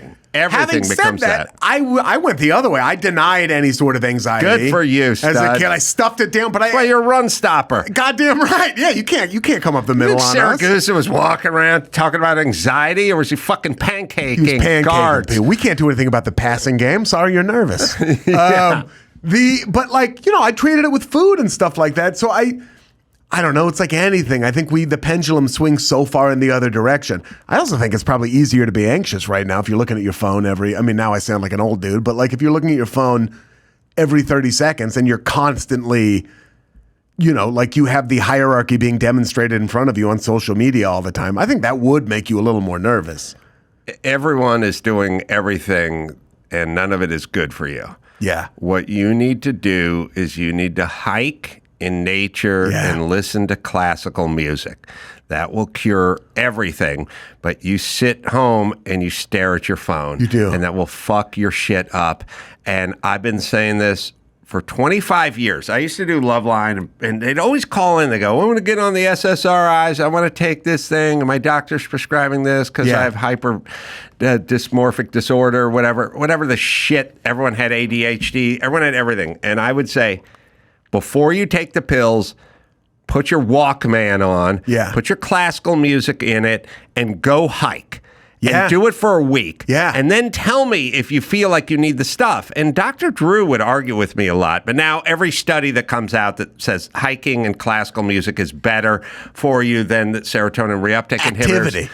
Just engagement. Just do stuff. The biggest thing for me, like when I was, I was like in my early 30s, like late 20s, early 30s, I like drank to excess. I was doing drugs. I smoked weed every single day. I was like doing coke on the weekends, and I was eating to the point of like having to throw up, right? And this is how I was dealing with my anxiety. And then also each of those things contributed to the anxiety. People smoke tons of weed, or they ingest tons of weed, and then they go, I have to because I'm anxious all the time. It's like, what do you think is making you anxious? Eat so much fucking pot. Dude, and then when I finally, you're 100% right, and then when I finally started, and like, if I can get this message across to any fat people like out there listening to this right now, and what I want to say is like, hey, like as corny as this is, you're not alone in your experience as being a big fat guy. The other thing is, a lot of these problems, and like we can feel sorry for ourselves, and I spent a lot of time feeling sorry for myself, and a lot of this book is of trying to acknowledge a lot of those things that like suck about being a fat person. The other part of that is eventually it's you. You're the person who dies because of it. You're the person who suffers the most because of it. So if you can stop yourself, if you can pull your head out of the sand, if you can go to the doctor, and going to the doctor is going to suck because they're going to be like, you have hypertension, you have high blood pressure. It's going to be bad news, but they can help you with that bad news. If you start building towards those 10,000 steps a day, if you start walking, if you start working out, then you start going to the gym, and you start treating yourself with like love and respect, and you start treating yourself like you're not just a machine carrying a brain around, like your body is part of you, and you need to acknowledge that and treat it well too. Like your weight is going to be a lifelong relationship, but if you start treating yourself better, things are actually going to get better. That's how you do it. You're going to feel better if you go for that hike. You're going to feel better if you eat food that's a little bit better for you. It's going to suck at first, but in the long run, it's going to feel better. I agree. Yeah. All right. Sit tight. David Arquette. I don't know what you know about David Arquette. Oh, yeah. I love David Arquette. He's going to join us. We're going to take a quick break. We'll come back with actor, producer, and what I want to get into, professional wrestler. Yeah. David Arquette, right after this. It's time to check Adam's voicemail. Hey, after a long day's work, Adam, I came home just wanting to eat some meatballs, and I put them in the oven, made them and everything. I went to pull them out, my hand slipped, and they all fell into the oven while it was still on.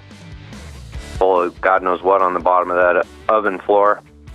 And I'll be damned if I didn't pluck every last one of them out and eat it anyway. Get it on. You can leave us a message at 888-634-1744. David Arquette zooming in from New York City. Ian Karmel is hanging out here with us. Good to see you again, my friend. You too, Adam. Hey, Ian. Hey, David. How are you? So we'll start. The Good Half's the name of the film, and we'll get into that in a moment, and that'll be nationwide in July, toward the end of July. And I'll get into that. It says in theaters nationwide July 23rd and July 25th, which is peculiar. But that's correct, right? That is correct. They call it a rollout. So they'll do it those 2 days, and if it does really well, they'll be able to roll it out bigger. Well, hopefully we can contribute to the bigger rollout. But I watch TMZ religiously. Not proud of it, but I do it. And a few months ago, I'm just watching you wrestle and the highlights of you wrestling. And then I'm saying the same thing that the peanut gallery saying on TMZ, which is, "Oh, this guy's your real deal. You can't fake it. He's off the turnbuckle and he's flipping and he's landing on people and he's serious about his professional wrestling." So, tell us about it.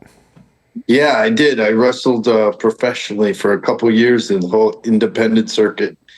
And that one match specifically was with Jack Perry, who's an amazing wrestler at AEW.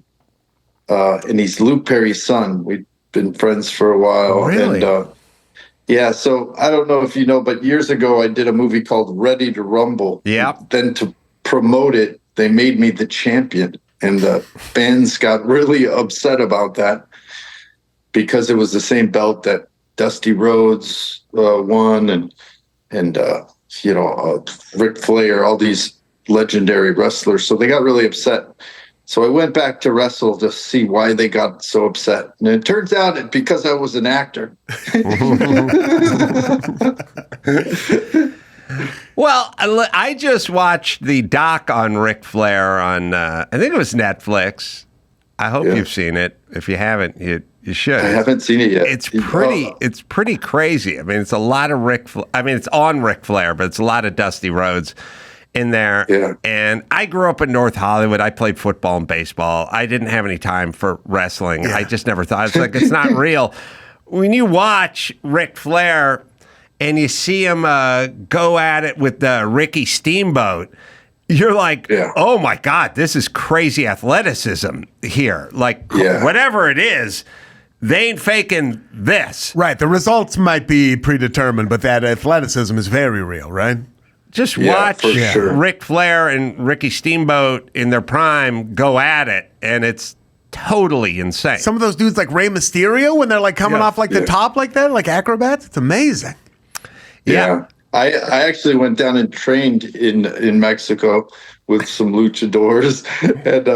And we did a whole documentary called You Cannot Kill David Arquette, because in one of my matches, it got pretty close. Yeah, what happened? I had something called a death match, and I was sort of in over my head because I wasn't aware of the sort of intensity of a death match. But it was kind of an interesting. I mean, they're the sort of most hardcore fans, and when I first entered the arena, in Mexico or stateside? No, this is stateside. This is later. This is in Mexico. I just trained with some luchadors and sort of learned how to do certain moves, and I don't know, just got a better understanding. Then I trained with a guy named Peter Avalon.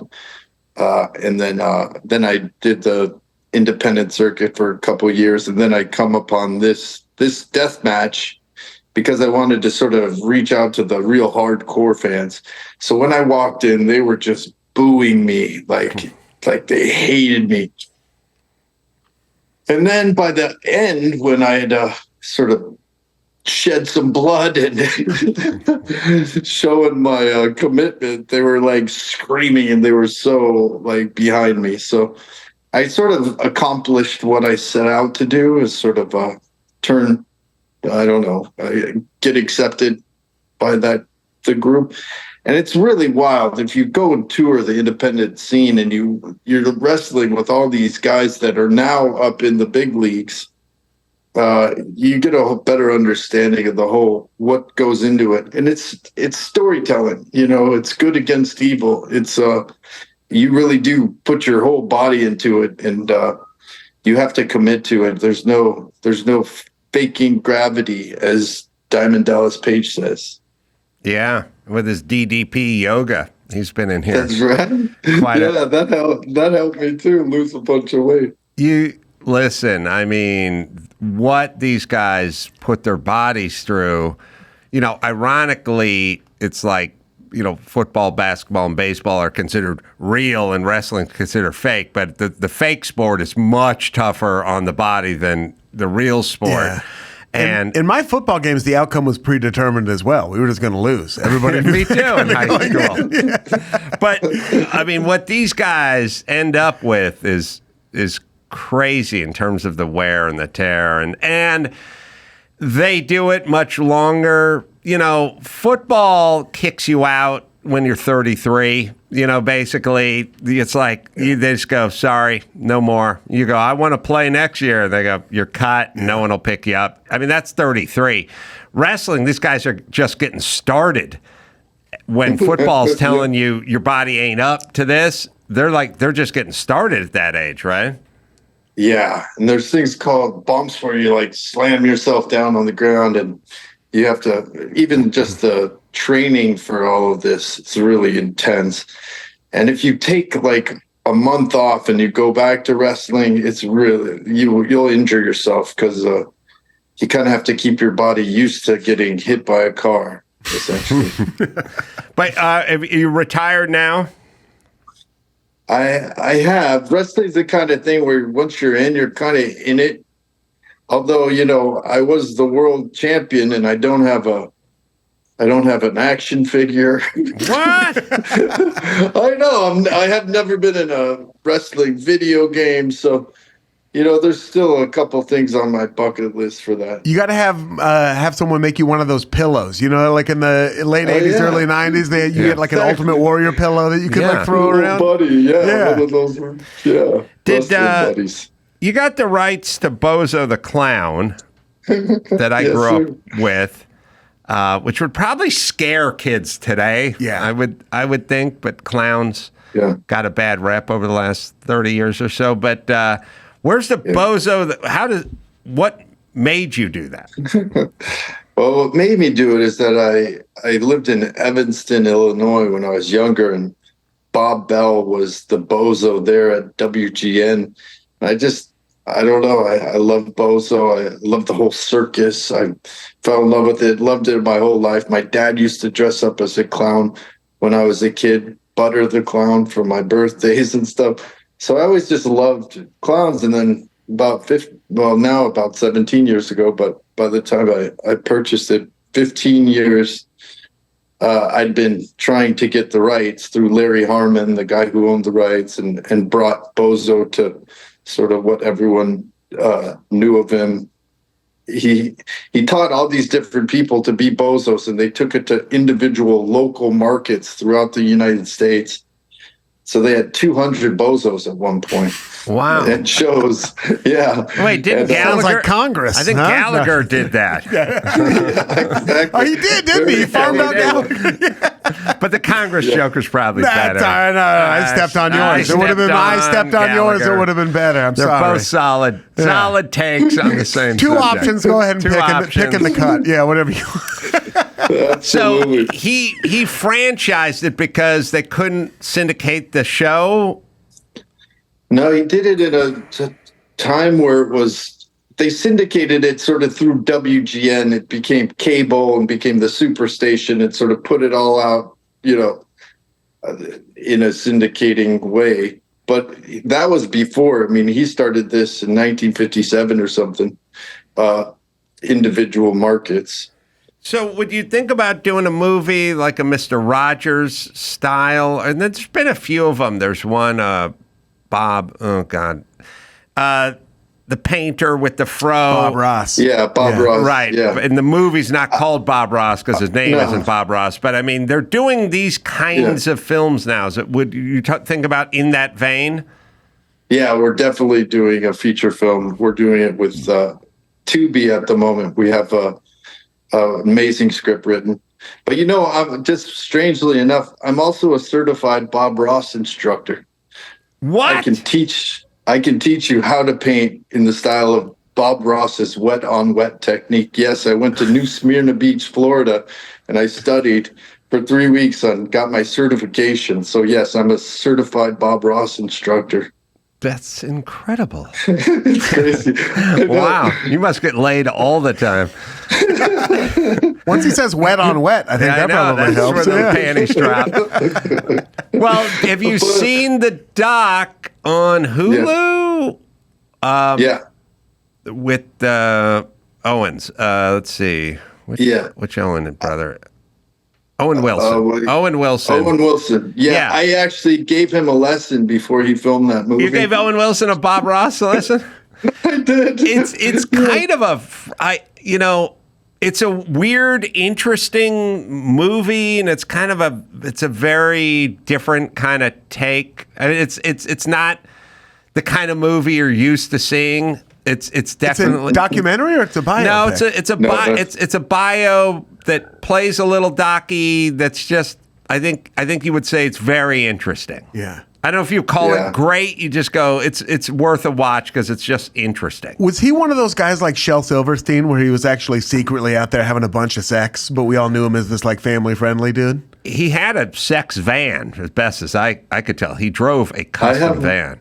That's awesome. I have another creepy story. Yeah. Shel Silverstein. What? Are you certified to tell jokes like Shel Silverstein? I swear, this is so weird. But, I was on the set of a film called Stealing Sinatra, where I played Frank Sinatra Jr.'s kidnapper. Mm-hmm. And I'm on the set, and it's 1962, dated like in the film, and the set decorator did an amazing job. Everything was vintage, everything was cool.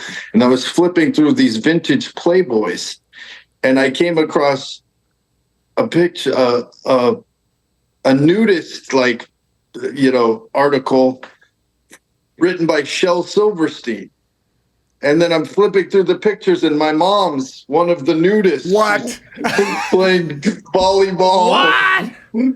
And she's they're playing badminton, and her boobs are hanging out. And Shel Silverstein's doing this article about how much he loves nudism. But there was always, when I was growing up, there was always this picture of my mom, my dad, my brother, my sister. They were all walking away from the camera, and they were always naked. And I was always like, oh, that's a funny picture. You don't typically see a funny picture like that. And it's all their butts. But that picture was taken at the same time as the Shel Silverstein photo shoot for Playboy. Wow. What other serendipity are we going to stumble into? Your mom might have been at that nudist ranch too, just off camera eating carob. My mom was too fat for any nudist camps. She'd be shown the beads, where the door was. Show the beads. Show her the beads. The hippies. Show that fat bitch the beads. You mean the door? We don't have a door. We don't have a door. We don't believe in doors. We use beads. Here's something interesting. There used to be a nudist camp in Topanga Canyon called Elysium. And my stupid hippie grandmother used to always try to get me to go when I was like 19. Yeah. And I was like, I don't want to look at your old friends naked, and I don't want to go. But here's an interesting concept. The nudist camp, the nudist colony, the nudist camp, the nudist whatever, it was always talked about where it's like, hey, it's free, it's freedom, it's not a sexual thing. People are just sort of expressing themselves. They're playing volleyball and caroms, and they're out having a good time, and they're convening with nature, and it's not a sexual thing. The second porn came out on the internet, they all went away. They're all gone now. You can't find a nudist camp. What happened to volleyball? What happened to playing volleyball? It was so great. I mean, we were convening with nature. It had nothing to do with looking at nude people. It was about the experience. It was a communal experience. Second we get porn, gone. No more nudist camp. That's amazing. So it was about looking at naked people the whole time. You need to give a TED Talk. I think this information needs to be out there. I need a graph. Here's a graph. Here's YouPorn. Here's nudist camps 2 months before YouPorn came out. Here's nudist camps today. Yeah. That's it. It's gone. It's gone because it was a ruse so we could watch people naked. Yeah. But we couldn't say it, so we had to talk about freedom and volleyball. Right. I think it might be coming back because they might be banning porn, and then we'll have nudist camps again. And they will come back when we ban porn. Yeah. Shel Silverstein did comedic records, right? He did that. He wrote A Boy Named Sue by Johnny Cash. I didn't know that. He wrote erotic the poetry. Giving Tree. Yeah, The Giving Tree. But he had a very unique voice too, right? Did he record? I think Shel Silverstein had I think he had like a sexy voice. Can we find a recording of Shel Silverstein? There's also a man show bit where Jimmy and I went to wrestling camp. That might be worth visiting because I did go to wrestling camp. Yeah. And, Oh, man. And, wrestling can be fake, but it's still wrestling. And man show bits at wrestling camp are comedy bits, but you still have to wrestle. Yeah. And one of the things I learned immediately was just like some hillbilly dude with coveralls, covered with hair, 400 pounds, just getting you in a headlock. Just having your head inside a 400-pound man's armpit while he's sweating and resting. Just that part That's how my alone. high school girlfriend felt. That's right. When you petted her at your 17th birthday. People just forget about that part, just like the crazy physical contact part. Yeah, right. I mean, you can speak to it better than me, but just like the places you find yourself where you're like, well, he didn't try to hurt me, but there is a 400-pound man laying on me, bending my knee back towards my head. Yeah. Yeah. Oh, there's all these little things when you're coming up in wrestling where people kind of like teach you a little bit of a lesson. Yeah. There's something called a shoot. Well, like that guy probably put you in a shoot headlock, which is more of a traditional headlock where they're really kind of, sometimes they'll put you in different locks and stuff where you have to protect yourself in the wrestling ring, even if it's choreographed, because you never know what your opponent's actually going through or going to try. Yeah. Yeah. And they're wrestlers, so they're not totally stable. But I was like, there's a guy named Johnny Rodz who's a legendary wrestler in New York. And I was training with him a few times, and he kept telling me, like, when you back off, like, go like this, when you're backing away, just go like this. And I was like, I don't know why he keeps telling me to go like this. But he's telling you to protect yourself and your neck and get the lock out and all this stuff. But when I got in trouble in the wrestling ring, I should have gone like this. We have Shel Silverstein singing A Boy Named Sue. I think you do? the song, because I feel like I listened to Dr. Demento religiously as a kid. Yeah. And I felt like I would hear Shel Silverstein pop up, but I'm trying to think of what songs. I don't know. That's the only song by him I know. I know he also wrote like The Giving Tree, Where the Sidewalk Ends. He also wrote like erotic poetry that's out there that you can find where he's writing He banged about, like, David's vaginas. mom. He banged David's mom. Did you know that? I don't know if I didn't know. Well, that's what I heard. He also had the scariest. His author photo on his book jacket is like the most like sexual predator looking photo you've ever seen in your entire life. It's crazy. He looks intense. You're like, this is for kids? I found a song here called "I Got Stoned and I Missed It," which might have been on Dr. Demento. Dr. Demento. It sounds like a title. Is there a Dr. Demento playlist with Shel Silverstein? Oh well, we're looking that up. All right, I'm going to talk to Arquette. So I have a famous. Is there a Dr. Demento Spotify channel? I mean, if there's not, we are definitely missing something, people. One of the greatest stories in Loveline history is the time I was talking shit about David Arquette into the microphone. Yeah. And he walked into the studio, and he wasn't supposed to be a guest or anywhere near the studio that night. And it just turned into Loveline lore.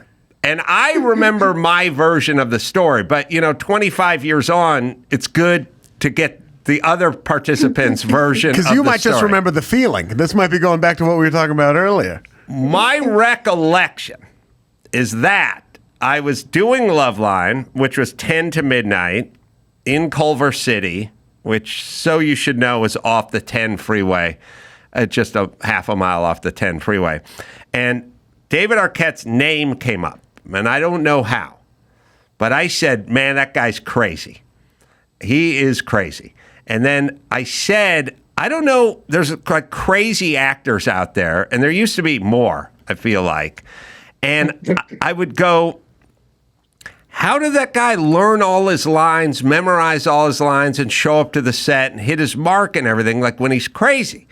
And then somebody said, aren't you worried about calling him crazy into the microphone? What if he just like shows up and punches you or something next time you see him because you're talking shit, and call him crazy? And they said literally like, show up here. And I said, he can't find this studio. He's too fucking crazy. He's been here once. He doesn't even know where he was, whatever it is. And then 5 minutes later, David Arquette walked through the door. Now, Yeah. that's Crazy how like a fox. I remember the story. But David, you tell us. That's pretty much how I remember it too. You were talking crap, and I was just on the 10 freeway, and I was literally like, You were coming home from a Lakers game, right? yeah, exactly. Yeah. And then I knew where the studio was, although that studio was always really hard to find. It was this weird, dark. Weird corners there in that Culver City area. But so I found it. You were in there with everyone, like Spike Jonze and the whole cast of that film. Was yeah, that Being John Malkovich? Yeah, you were there with the whole cast of Being John Malkovich. That's right. So there was this weird, like, that movie itself is kind of a warpy kind of world movie. Right. So it was just funny that, so I busted in and what happened was the security guard was there and I just kind of talked my way in. It's literally like summoning the Candyman. Right. If you say David Arquette's name 3 times. It'd be like, it'd honestly be like if Shel Silverstein just walked through the store right now. Like, you guys talking shit? All right. We have a song that I thought was a Shel Silverstein song, but I didn't want to bring it up because his voice sounded so weird and different. So the reason I asked for Shel Silverstein songs because I wanted to hear what he sounded like. And I thought this was a Shel Silverstein song, and I thought he was doing it, but the voice is so different in this Dr. Demento version, but it was called The Smoke Off. And I remember it from Dr. Demento, but I was 12, and the voice sounds totally different, but my feeling was right. It was a Shel Silverstein song about 2 of the greatest stoners of all time. Like, basically, it's like if Snoop Dogg went at it with Cheech or Chong, and it was a great smoke off. We'll listen to it. You got to get the rights to the Great Smoke Off next, David Arquette. That's the next move. So, are you going to stars, Bozo? Yeah. All right. Yeah, I sure am. We're doing a charity on the 21st in Nashville. Called Nashville Peacekeepers. We're doing a citywide baby shower, so we're going to be doing a big event. We've done 2 of the Bob Baker Day events. If you guys have never been out to the Bob Baker Day, it's the best event of the year in Los Angeles. It's so great for families. That's the Marionette Theater, right? Yeah. It's an amazing theater. I feel like John Wayne Gacy fucked clowning for a couple of decades. You know what I mean? Like, we're all down with the clown, and then this guy comes along and starts burying kids underneath all his house. All of a sudden, McDonald's starts rolling out Mayor McCheese and the Hamburglar. And the Grimace. Yeah, we got rid of like, he fucked up clowning. Yeah, he fucked up clowning. He did. I mean, so did Stephen King and It and all this stuff. And they still have these movies coming out. There's a new It coming out. There's a documentary on that guy coming out. It is kind of Bozo-y, right? I mean, whatever the clown, Happy or whatever. The look, Pennywise. Yeah. Pennywise is Bozo-esque, right? It's Bozo with hair on top and scary lines on his face. But, scary clowns are not actually clowns. Clowns are specifically to bring joy and laughter. They were used in the monarchy to speak truth to power. They're the only ones who could sort of make fun of the king without the fear of being beheaded. So, it was it's this really kind of important element to society. Like, the world needs clowns. So we're doing a documentary too about it, where we go into some of that. And it's been an interesting. What you learn is when you go out and I studied clown with a guy named Misha Usov, who's an amazing clown. He was with Cirque du Soleil for a long time, and when you learn about it, you learn there's a code of ethics for clowns. Like, you're not supposed to ever be seen, without your makeup or smoking a cigarette or drinking. but when you go out, like most kids that are younger that haven't seen these things or heard about this kind of stuff, they love clowns. Like it's all, it doesn't, most people but there's also like kids, who just get super scared in general about clowns or any kind of like character in a costume. So it was funny. There's this one clown named Pancho who's an incredible tattoo artist at Spotlight Tattoo. If you ever want a clown tattoo, he's like one of the greatest. He does other kinds of tattoos, but he sometimes will dress as a clown and do tattoos. And he came up to me after the first Bob Baker days, like, "You did great today, David. You made a lot of people happy. You scared a few kids. That's what a clown does." And it was funny. There was this one moment where I had been hit in the face with a pie, and I had one more pie left. And I said, "Here, Pancho, can you hold this pie?" And I wiped all because we had to go, present the show a little more. So I had to wipe all this pie off my face, and I wiped my face. And then I went to go get the pie from Pancho, and he just like kind of looked at me like, "Sorry." Oh. Hit me again. He just couldn't. It was too easy. Too much pie is the uniting theme of today's episode. I know. Yeah. I guess we didn't find that man show bit about wrestling college or school. That's what I was asking for. All right. That's all right. Did we look for it? No. Okay. I'm going to get that show piped into that room there. We'll show it some other time, but it was funny. It was a funny bit. The Good Half is the name of the movie. Now, they're going to do the rollout July 23rd and then on July 25th. And then if you guys go out and see David Arquette in a quality film, then they'll get a little momentum and they'll get more theaters the following weekend, right? David Arquette? Yeah. Yeah. It's also Nick Jonas, he's the lead in it. And Brittany Snow, Alexandra Shipp, who's one of the Barbies. Oh, yeah. Elizabeth Shue, Matt Walsh. It's got a great Matt Walsh cast. is great. He's always great. Yeah, it's got a great, really fun cast. Robert Schwartzman is the director. He did an incredible job. Based on a true story of, just the writer had lost his mom and he had to go back to Cleveland. And he had to deal with his stepdad. So I played his really jerky stepdad, Rick. So Cleveland kind of gets a bad rap in the movie, but and in Just a Visit too. I mean, kind of. I don't say that to Drew Carey. Yeah, no, rocks. I love Cleveland. Yeah, I like it too. Rock and Roll Hall of Fame is an amazing place. Yeah, on top of other things. Agreed. It'd be better if they let Emerson, Lake and Palmer in and threw out Joan Jett, but let's not get political. Good to see you, my friend. Okay, David, come when you're in L.A. next. Come by and see us in person. I'd love that. Awesome. Always good to see you, my friend. All right, let's see. I'm going to be over at Jimmy's Club doing stand-up in Vegas. That's July 25th. And then the Alcazar Theater, that's in Camarillo. Carpinteria. See, the camera blocks the city, so I can't see it from there. It's just south of Santa Barbara. That's right in there. That'll be with Dawson. It'll be July 27th. And then there's Ian, the book. T-shirt, swim clubs, stories of being fat in a world of thin people. That is out as we speak.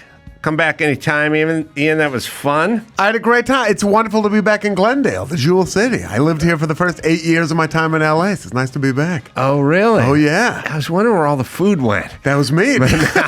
Now it seems like the Horn of Plenty the is back. Zenkow chicken is overflowing. Oh, my God. The best. For God's sake. So, till next time, Adam Carolla for David Arquette and Ian Karmel saying mahalo.